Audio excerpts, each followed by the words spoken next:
आजादी से पहले भारत की पहचान दुनिया भर में सांप सपोलों से होती थी।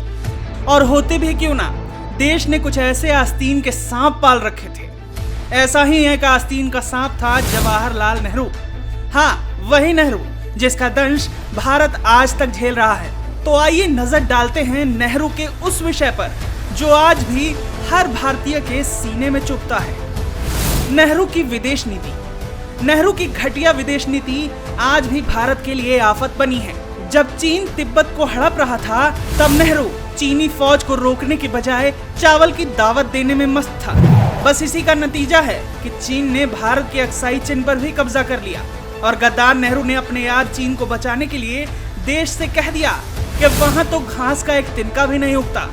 नेहरू और चीन का याराना ऐसा था कि उसने कभी सीमा रेखा तय करने की कोशिश भी नहीं की, लेकिन आज इसका अंजाम सारा विश्व देख रहा है। इसके अलावा जो कोको द्वीप साल 1950 में भारत का हिस्सा था, उसे भी मक्कार नेहरू ने बर्मा को तोहफे में दे दिया, जो बाद में बर्मा ने चीन को दे दिया। आज इसी द्वीप के बल पर चीन भारत को आंखें दिखाता है। कश्मीर मुद्दे को यूएन में ले जाना। कश्मीर के मुद्दे को यूएन में ले जाने वाला और कोई नहीं बल्कि गद्दार नेहरू ही था। जी हाँ, नेहरू की ही बेवकूफी थी जिसने भारत के ताज कश्मीर को विवादों में घेर रखा है।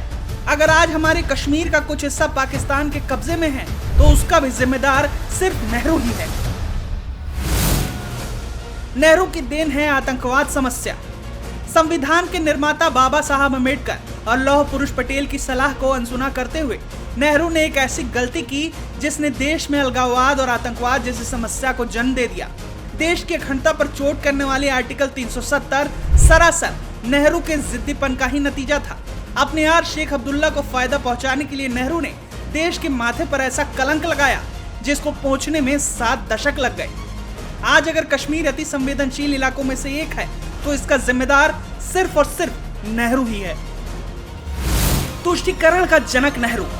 तारीख थी 23 दिसंबर 1949 और अयोध्या में भगवान राम की मूर्तियों का प्राकट्य हुआ था।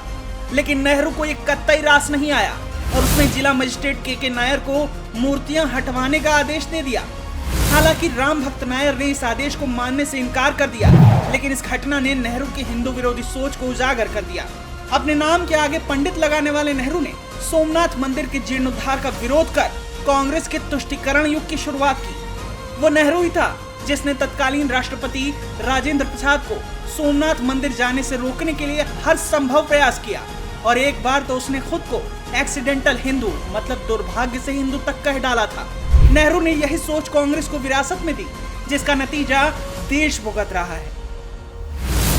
नेहरू की उत्पादन नीति। नेहरू ने न सिर्फ देश में नफरत का बीज बोया, बल्कि फार्मा सेक्टर की भी लंका लगा दी थी। 1956 में जब देश चेचक के प्रकोप से जूझ रहा था, तब नेहरू अपनी अय्याशियों के लिए 5 स्टार होटल बना रहा था।